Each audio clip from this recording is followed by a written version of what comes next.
করলে বুঝি সুন্দর হওয়া যায় নারী? আমি ফরিদি সুন্দর হওয়ার আমল দিয়ে গেলাম। 1 নম্বরে পর্দা, 2 নম্বরে নামাজ। কোন বোন যদি সুন্দরী হইতে চাও, 6 মাসের আমল দিয়ে গেলাম আমি ফরিদি। 1 নম্বরে নামাজ, 2 নম্বরে পর্দা। যদি চেহারা সুন্দর না হয়, আমি ফরিদি আমি ওয়াজ বাদ দিয়ে হাতে চুরি করব। এর চেয়ে বড় চ্যালেঞ্জ আর আমার নাই। আমরা হুজুর যারা আছি বাজান রে, সোনু পাউডার আমার মাখাল লাগে না। বয়স 40 চলতেছে, সোনু পাউডার দেওয়া লাগে নাই। এমনি চেহারা বালা বালা বালা, আল্লাহ বালা করে দেয় 2 কারণে। অজু গেলে অজু, সেজদার মধ্যে পড়ে থাকার কারণে আমার মালিক আমার চেহারা ভালো করে দেয়। একবার জোরে বলেন না মারহাবা।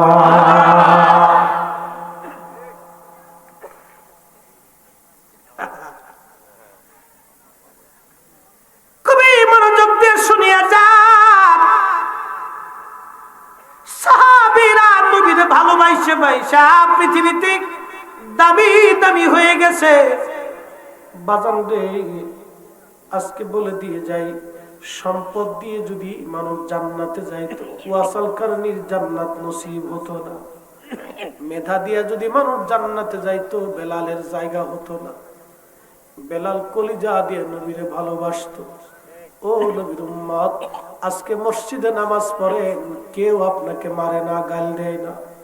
কিন্তু এমন দিন ছিল বেলাল কালেমা পড়ার কারণে দিনের পর দিন, মাসের পর মাস বেলালকে মারা হয়েছে। আহা, বেলালের পিঠের চামড়াগুলি উঠাই ফেলে দেওয়া হয়েছে। কেউ যদি মক্কায় যান, হজে কোনোদিন উমরায়, চাকরি অথবা বাকরিতে, তাহলে দেখবেন মক্কার রাস্তাগুলি বড় পাথুরি বালুময়, খুব কর্কট, খুবই শুকনা লু হাওয়া, প্রচন্ড গরমে গরম, একবারে উত্তপ্ত হইয়া খালি পায়ে হাঁটলে আপনার ফুসকা পড়ে যাবে। ওই রাস্তা দিয়ে বেলালের গলার মধ্যে রশি বাঁধা হতো, হাত পা গুলি বেঁধে বেঁধে যুবকেরা টেনে টেনে সারা মক্কায় ঘুরত। চামড়াগুলি উঠে উঠে বেলালের ঘা হয়ে যাইত। ওই অবস্থায় থেকে মরুভূমির মধ্য নিয়ে পাথর চাপা দিয়ে হাত পা বেঁধে রেখে চলে আসা হতো। প্রচন্ড গরমে বেলাল মাঝে মধ্যে অজ্ঞান হয়ে মরার মতো পড়ে থাকতো।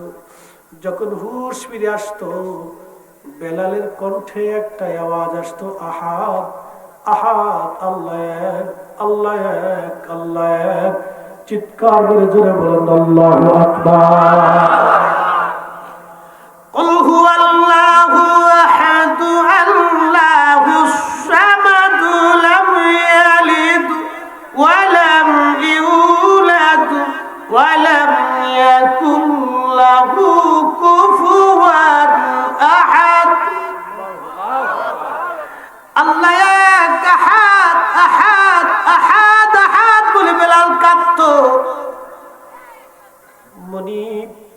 গলার মধ্যে চাপ দিয়ে ধরে জিহ্বা টেনে বের করে নিয়ে আসলো। হযরতে বেলাল লোহার আগুন শিক গরম করে বেলালের জিহ্বার ভিতরে দিয়ে লোহার আগুনের শিক ঢুকাই দিল। প্রচন্ড গরমে আর জিহ্বা পুড়ে পার পার হয়ে বেলাল ছটফট করতে লাগলো। আরে এই করুণ যন্ত্রণা দেখে হযরত আবু বকরের বনে বড় মায়া লেগে গেল। ডেকে বলে, হুজুর, বেলালের করুণ দৃশ্য দেখে আমি আবু বকর সহ্য করতে পারি না। নবী গো, যদি আপনি অনুমতি দেন, আমি বেলালকে কিনে আজাদ করে দিতে চাই। আল্লাহর নবী বলে দিলেন, যাও, আমার বেলালকে যে কিনে আজাদ করে দিবে, আমি নবী তার জন্য জান্নাতের ঘোষণা দিয়ে দিলাম। চিৎকার মেরে বলা যাবে কি, ইয়া রাসূলুল্লাহ, হবে কি আল্লাহু আকবার। বেলাল দৌড়াইয়া 40,000 দিরহাম দিয়ে হযরত আবু বকর কিনে নিয়ে আসলেন বেলালকে। ও উল্লাহপাড়ার মুসলমান, আজাদ করে দিলেন বেলালকে। মসজিদে নববী হলো, হিজরত করে চলে গেলেন নবী। নতুন আযান প্রবর্তন হলো। ডাক দিয়ে বলেন, বেলাল, লাব্বাইক ইয়া রাসূলুল্লাহ, যাও তুমি আযান দিবে। মহিলা বনু নাজ্জার গোত্রের এক মহিলা ছিল। এই মহিলার একটা ছাদ ছিল মসজিদে নববীর পাশে। এই ছাদের উপরে দাঁড়াইয়া বেলাল আযান দিত। হযরত বেলাল ওইখানে দাঁড়ায় দাঁড়ায় আযান দেয়। প্রত্যেক ওয়াক্ত আযানের লাহানের সুর এতই মধুর, এতই ফয়েজ ছিল সেই বেলালের আযানে। আজকে আযান হয়, তখন আযান হয়। বেলাল আযান দিতেন, আযানের সুর এতই সুন্দর, মোহিত হয়ে সব সাহাবী নামাজে আসতো। আমার নবীর ইন্তেকালের সময় ঘনিয়ে গেল। 23 বছর পর্যন্ত প্রায় বেলাল আযান দিয়েছে। বিনা বেতনে বেলালের আযান হলো। আযান দিতেন বেলাল, ইমামতি করতেন আমার নবী। কতই না দামি ইমাম, কতই না দামি সেই মসজিদের মুয়াজ্জিন। আযান দেওয়ার পরে রাসূলের সাথে প্রেমের সম্পর্ক এতই গভীর, আযান দিলেই নবী দেখতে পাইতেন বেলাল। প্রেমটা এতই মধুর প্রেম হয়ে গেল বেলালের। হায় হায়, নবীর ইন্তেকাল হয়ে গেল। অনেক বড় লম্বা ওয়াজ। নবীজির ইন্তেকাল হয়ে যাওয়ার পরে সব সাহাবীরা পাগল পাড়া হয়ে গেল। বেলালও নিজেও পাগল পাড়া। ইমাম কেরমানি শরহে বুখারীর মধ্যে তিনি লেখেন, আল্লামা ইমাম শাইখ আব্দুল হক মুহাদ্দিস দেহলভী মাদারিজুন নবুয়াতের মধ্যে লেখেন, আল্লামা ইমাম হালাবি সিরাতুল হালাবির মধ্যে লেখেন, আল্লামা ইমাম তাকিউদ্দিন সুবকি আশ-শিফা ওয়াস সাকামের মধ্যে লেখেন, ইমাম আসাকির তারিখে দামেস্কের মধ্যে তিনি লেখেন। বিস্তারিত বিরাট বড় আলোচনা। হযরত বেলাল রাদিয়াল্লাহু আনহু নবীর ইন্তেকালের পরে দৃশ্য দেখে দেখে সহ্য করতে পারতেন না। আপনারা দেখবেন, মা মরে যাওয়ার পরে অনেক সন্তান সহ্য করতে না পারে মার কাপড় দেখলে কান্না করে, মার খাট দেখলে কান্না করে। অনেক মা সন্তান মারা যাওয়ার পরে মা সন্তানের কাপড় দেখলে বসে বসে কাঁদে, এটা আমার খোকার কাপড়। সন্তানের খাট দেখলে মা বসে বসে কাঁদে আর বলে, এটা আমার খোকার খাট, এই খাটে আমার খোকা ঘুমাইতো। স্মৃতিময় চিহ্নগুলি দেখে দেখে ওই মা সন্তানরা কাঁদে। কবর দেখে সন্তান বাবার কবর দেখে কাঁদে। আবার নবীর রওজা দেখলে বেলাল আর সহ্য করতে পারত না। ডুকরি ডুকরে কেঁদে কেঁদে বেলাল হয়রান হয়ে যাইত। ছোট্ট গাঠুরি নিয়ে আসছে, আবু বকর বিদায় দেন। আবু বকর বলল, বেলাল কই যাবি? বলে, আবু বকর রে, আর মদিনায় থাকবো না, আমি সিরিয়ায় চলে যাব। কেন রে? হযরত আবু বকর ডাক দে বলে, বেলাল কেন রে? বেলাল বলে, আবু বকর, মদিনার দৃশ্য দেখলে তোমরা সহ্য করতে পারো, আমি নবীর রওজা দেখলে আমার কলিজা ফেটে আসে, আমার বরদাস্ত হয় না, আমি চলে যাব, এই জন্য থাকতে পারবো না। চলে গেলেন বেলাল সুদূর সিরিয়ার দামেস্ক। গভীর রাত রজনী, বহুদিন পরে নবীজি স্বপ্ন দেখাইলেন, বেলাল রে আয় আয়, কতদিন হলো তুমি আমার জিয়ারতে আসো না। বেলাল রে, ও বেলাল আয় আয়, কতদিন হলো তুমি আমার জিয়ারতে আসো না। কেমন জুলুম আমার সাথে শুরু করছো রে বেলাল, এটা কেমন জুলুম বেলাল, আমি নবীর জিয়ারতে আই রে বেলাল। একজন সাহাবী নবীকে কি করে ভালোবাসা দিলেন। মদিনার থেকে নবীজি সিরিয়ায় গেছে বেলালকে ডেকে আনার জন্য। চিৎকার মেরে বলা যাবে কি আল্লাহু আকবার। ও আল্লাহ পরের মুসলমান, ভালোবাসার দাম কত, ভালোবাসার দাম কত রে। কি ভালোবাসা দিলে নবীজি তাকে ডাকার জন্য গেছে সিরিয়ার দামেস্ক। বেলাল আয় আয় আয়, ও নবীর উম্মত, আমাদেরকেও নবীকে ভালোবাসা দিতে হবে। আহা, ভালোবাসা দেওয়া লাগবে নবীকে। হে রাসূল তোমায় ভালোবাসি, অন্তরে শুধু মুখে নয়, জান্নাতের আশায় নয় হে রাসূল, জাহান্নামকেও ডরি না। তোমায় পাওয়ার আশায় মন ছুটে যায় মদিনায়, তোমায় পাওয়ার আশায় মন ছুটে যায় মদিনায়, এ আশিকে দিদার দাও না, আর দূরে থাকিও না। হে রাসূল তোমায় ভালোবাসি, অন্তরে শুধু মুখে নয়, জান্নাতের আশায় নয় হে রাসূল, জাহান্নামকেও ডরি না। হযরত বেলাল সুদূর সিরিয়া থেকে, দামেস্ক থেকে চলে আসলে মদিনায়। নবীজি রওজা শরীফ তখন কাঠের জালি দিয়ে ঘিরে রাখা ছিল। রওজা মোবারকে বসে বসে বেলাল কাঁদতেছে। নতুন মুয়াজ্জিন আসছে আজান দেওয়ার জন্য। এসে দেখে রে নবীর মুয়াজ্জিন বসে বসে কাঁদে। আহা, বেলাল কাঁদে আর বলে, হুজুর আমি আসতে বলেছিলেন গোলাম হাজির, ইয়া রাসূলুল্লাহ আসতে বলেছিলেন গোলাম হাজির। নবী গো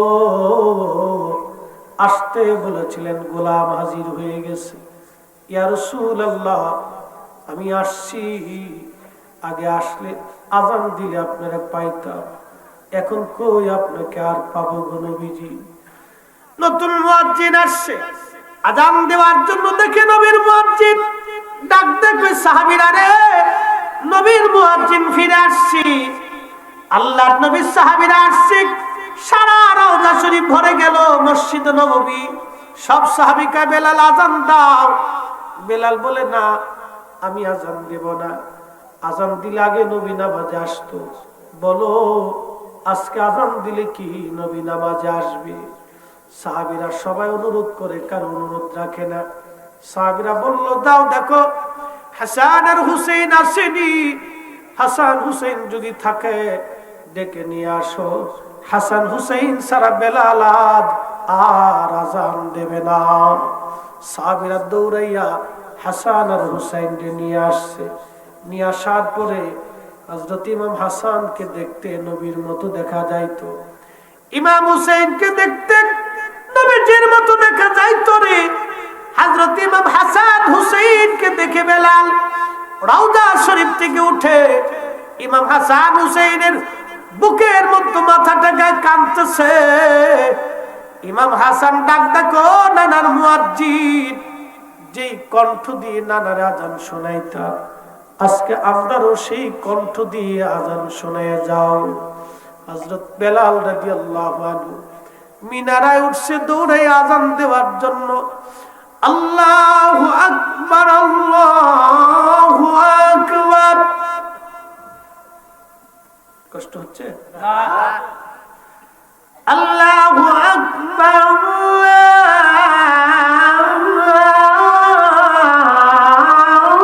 আল্লাহু আকবার।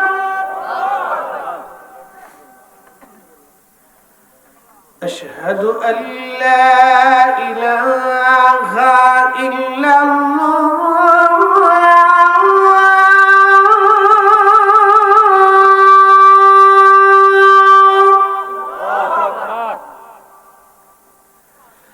আশহাদু আল্লা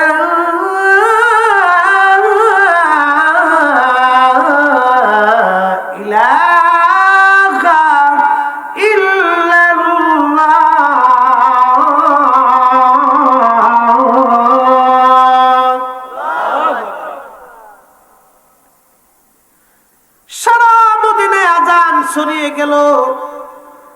হযরত বেলাল রাদিয়াল্লাহু আনহু জানে মদিনার ঘর থেকে সাহাবীরা বের হয়ে দৌড় মারছে। সারা মদিনার মানুষ কাঁদতেছে, নবী বুঝি ফিরে আসছে রে, নবী বুঝি ফিরে আসছে। সারা মদিনায় কান্নার রোল পড়ে গেল। আশিক রাসূল বেলাল যখন বলেন আশহাদু আন্না মুহাম্মাদার রাসূলুল্লাহ, সঙ্গে সঙ্গে মদিনার মাটিগুলি থরথর থরথর করে কেঁপে উঠছে। মদিনার মধ্যে ভূমিকম্প শুরু হয়ে গেছে। একবার জোরে বলা যাবে কি আল্লাহু আকবার। আদর্শী কুরআন আছে আগের মতোই, কি আছে না? আদর্শী কুরআন আছে আগের মতোই, আবু বকরের মতো পাঠক নেই। আদর্শী আজান আছে আগের মতোই, বেলালের মতো মুয়াজ্জিন নেই। আদর্শী আজান আছে আগের মতোই, বেলালের মতো সেই মুয়াজ্জিন নেই। আজান তো এখনো আছে, কিন্তু বেলালের সেই আজান নাই। আমার নবী কিয়ামতের মাঠে বেলালকে বলবে, বেলাল হাসরবাসীরে আজকে তোমার আজান শোনাও। বেলাল হাসরের মাঠে যখন আজান দিবে, সারা হাসরবাসী মুক্ত হয়ে আজান শুনতে থাকবে। চিৎকার মেরে জোরে বলেন আল্লাহু আকবার। না না, আরো জোরে বলেন আল্লাহু আকবার। আহা, ওয়াজ আমার শেষ, আর লম্বা বাড়াবো না বাজান। সারা রাত্র যদি ওয়াজ করি তো ওয়াজ শেষ হবে না। আল্লাহর নবী বলে, সাহাবীরা রে, ওই বান্দার আমল নামাতে আমার মালিক আমার আল্লাহ প্রত্যেক কদমে কদমে একটা বছরের নফল নামাজ এবং নফল রোজার সওয়াব আমার আল্লাহ প্রত্যেক কদমে কদমে লিখে দেবে।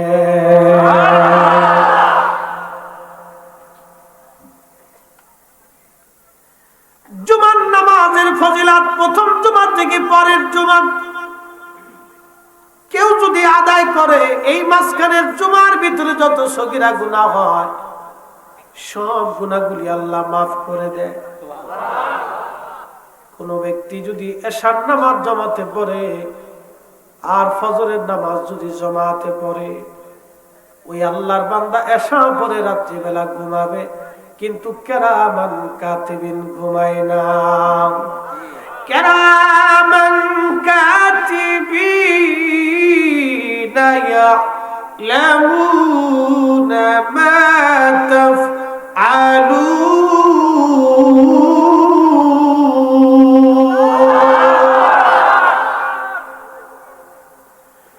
আল্লাহ বলেন, কেরামান কাতিবিন, তুমি কি করো না করো কেরামান কাতিবিন সব জানে।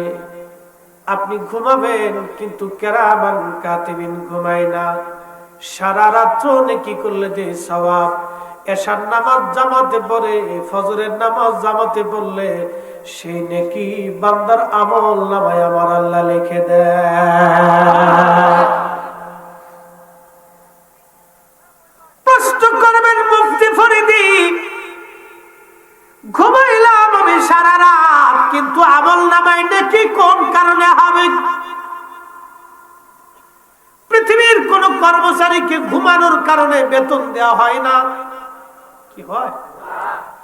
পৃথিবীর কোন কর্মচারীরে ঘুমানোর কারণে বেতন দেওয়া হয় না, কাজের কারণে বেতন দেওয়া হয়। কিন্তু একমাত্র মালিকের কর্মচারী ঘুমানোর কারণেও আল্লাহ বেতন দিয়ে দেয়। অন্য কোন উম্মতকে দেওয়া হয় নাই, শুধু এই নবীর উম্মতকে দেওয়া হয়েছে। খালি আখিরি নবীর উম্মত হওয়ার কারণে সিন্নি খাইলাম মোল্লা ছিলাম না, যারে দিয়ে জান্নাত পাইলাম তারই ইজ্জত দিতে পারলাম না। তার মানে আমার মতো আজাজিল আর দুনিয়াতে একটাও নাই। কথা কোন ঠিক কিনা? হাত উঁচা করে বলেন ঠিক কিনা?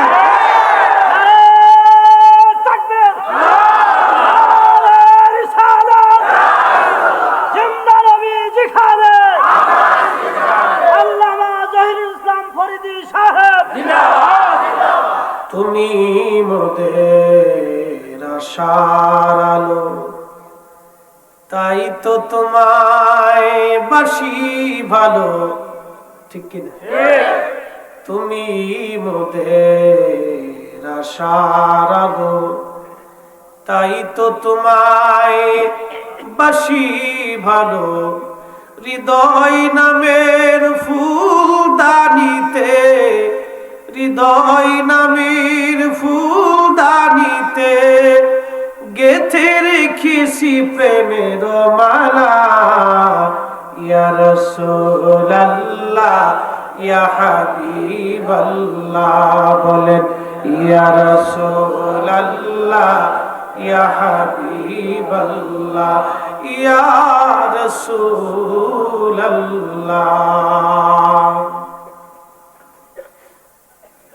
হযরত মুসা নবীর উপরে তাওরাত নাজিল করলেন আল্লাহ। যেই তাওরাত বর্তমানে ইসরায়েলরা ব্যবহার করে, আসল তাওরাত না, তারা তাওরাত নকল করে ফেলছে। হযরত ঈসা আলাইহিস মুসা নবীর উপরে তাওরাত নাজিল হলো। হযরত মুসা নবী তাওরাতের মধ্যে লেখা দেখে একটা বিশেষ উম্মত আল্লাহ পাক দিয়েছে, সব উম্মত থেকে 70 গুণ মর্যাদা আল্লাহ বাড়াইছে। মুসা নবী ডাকতে বলে, রব্বুল আলামিন ওই উম্মত আমারে দিয়ে দাও। আল্লাহ ডাকতে বলেন, না রে মুসা, এই উম্মত তোমার জন্য বরাদ্দ না, এই উম্মত আমার আখিরি নবীর জন্য বরাদ্দ করছি। মুসা নবী ডাক দেখে, উম্মতের গুণ যদি 70 গুণ বেশি হয়, না জানি নবীর গুণ কত বেশি হবে। আল্লাহ আমার ওই নবীর উম্মত বানায় দাও। তেলের গাড়ি তেলে চলে,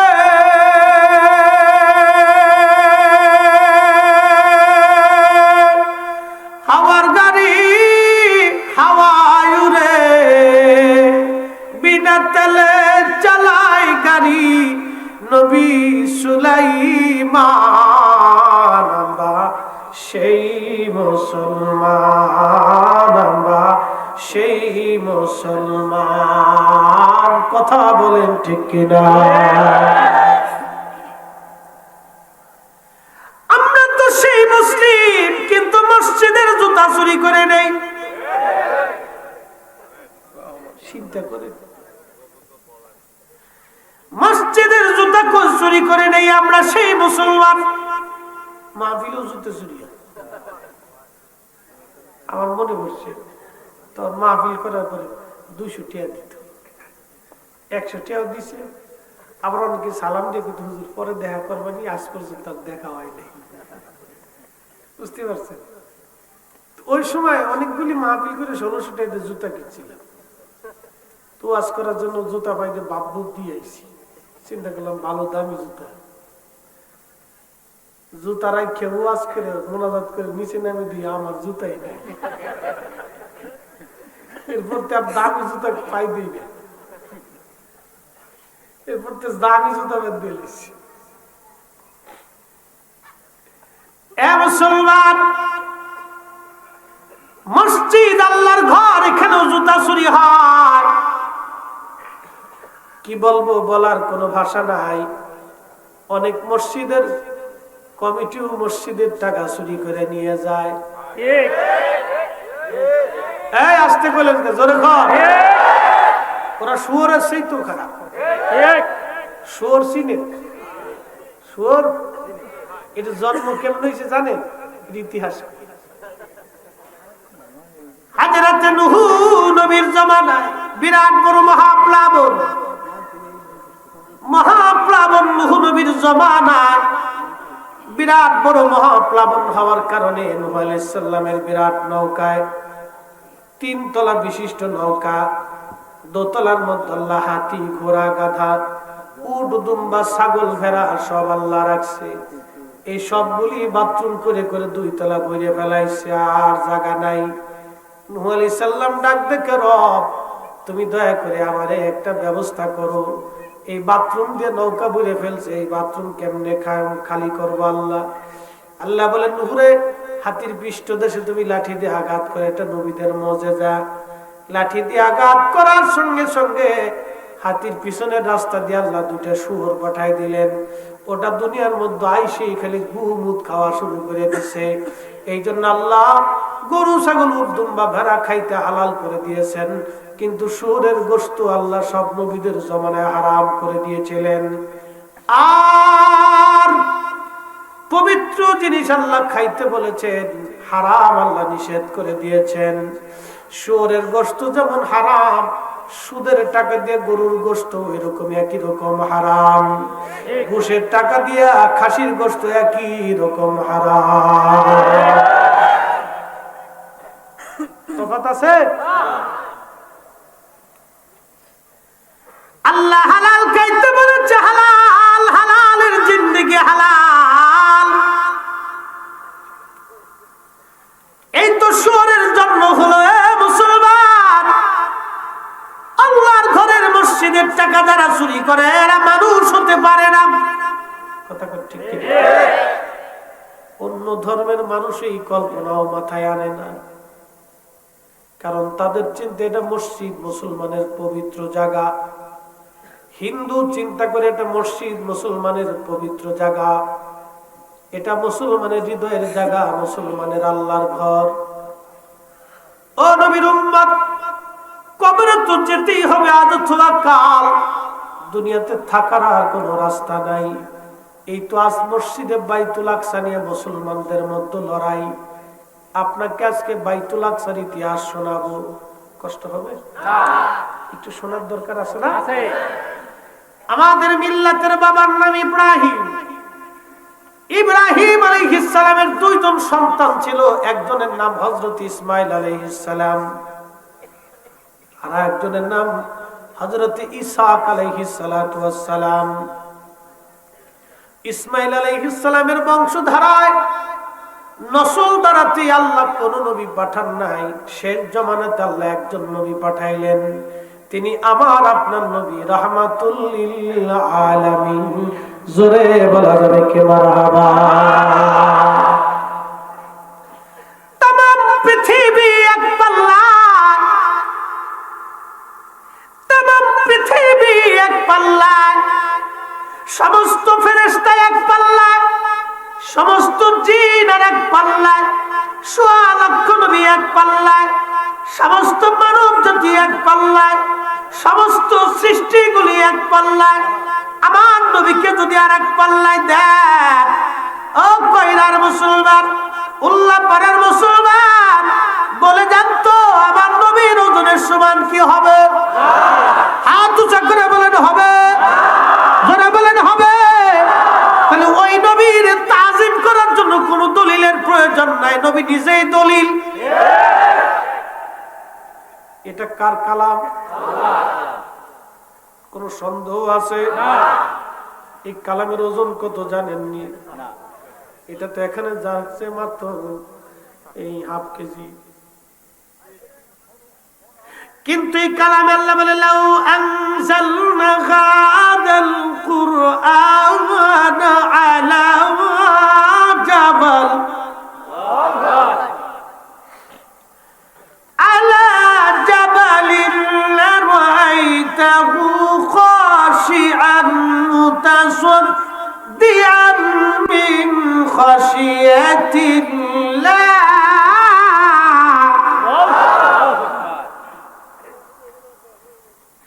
আল্লাহ বলে হাবিব, এই কোরআন যদি আমি পাহাড়ের উপরে নাজিল করতাম, কত বড় পাহাড়? পৃথিবীর সবচেয়ে বড় পাহাড়ের নাম মাউন্ট এভারেস্ট। শিলিগুড়ি থেকে ৭০ অতিক্রম করলে দার্জিলিং হয়। কেউ দার্জিলিং গেছেন কিনা জানি না, পাহাড়ি রাস্তা, বড় ভয়াবহ মারাত্মক রাস্তা। দার্জিলিং যাওয়ার আগে একটা শহর আছে, শহরের নাম ঘুম। এটা অনেক বড় উঁচু শহর, দার্জিলিং থেকে উঁচু, সবসময় মেঘ উড়ে উড়ে ঘুমে লাগে। 12 বছরে এই ঘুমের মধ্যে শীত, এখানে কোনো গরম নাই। বাজানো এই ঘুম পার হওয়ার পরে হলো দার্জিলিং। দার্জিলিং এ দাঁড়াইলে মাউন্ট এভারেস্ট পরিষ্কার দেখা যায়, শুধু দেখা যায় সাদা সাদা, ধুধু ধুধু সাদা বরফ আর বরফ। বিরাট বড় উঁচু পাহাড়, উচ্চতা 29,000 ফিট। আল্লাহর কোরআন বলে, হুজুর এই পাহাড়ের উপরে যদি আমি কোরআন নাজিল করতাম, লারাআইতাহু খাশিআন মিন খাশিয়াতিল্লাহ, আপনি দেখতেন আমি আল্লাহর ভয়ে কোরআনের ওজনে এই পাহাড় গলে গলে গলে গলে মিসমার হয়ে যাইতো। চিৎকার করে বলা যাবে আল্লাহু আকবার। আল্লাহ পারার মুসলমান শুনে যান আজ কথাগুলি। এই কোরআন 23 বছরের জীবনে 22,000 বার জিবরাইলের আগমনে, 114টি সূরা, 6,666 আয়াতের মাধ্যমে তিলে তিলে সময়ে সময়ে প্রয়োজনে আমার নবীর কালবের মধ্যে আল্লাহ কোরআন জমা করেছে। যেই কোরআন রাখলে পাহাড় গলে যায়, তাহলে বলেন তো নবীর কাল কত ওজনওয়ালা। আল্লাহু আকবার। না না হয় না, চিৎকার মেরে বলবেন কি আল্লাহু আকবার। আলিফ লাম মিম, আলিফ লাম রা, ইয়াসিন, তাহা, নূন, কাফ, ইয়া আইন, সাদ।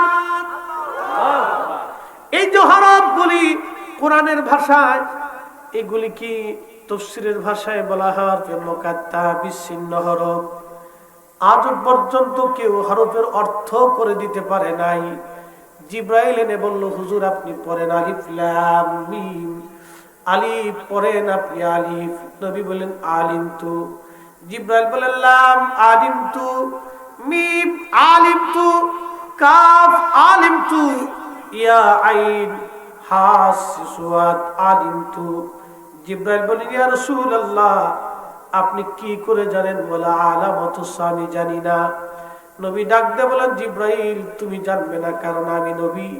যিনি নাজিল করলেন তিনি আল্লাহ, যার কাছে নাজিল করছেন তিনি আমাদের নবী। যিনি পাঠাইলেন তিনি মাত্র জানেন, যিনি জিবরাইল নিয়ে আসলেন তিনিও জানতেন না। যার কাছে পাঠাইলেন তিনি আমাদের নবী জানতেন। আমার নবীর এলেম নিয়ে যারা প্রশ্ন তুলে, নবীর জ্ঞান নিয়ে যারা কথা বলে, ওরাই বর্তমান ইহুদিদের দালাল। সন্দেহ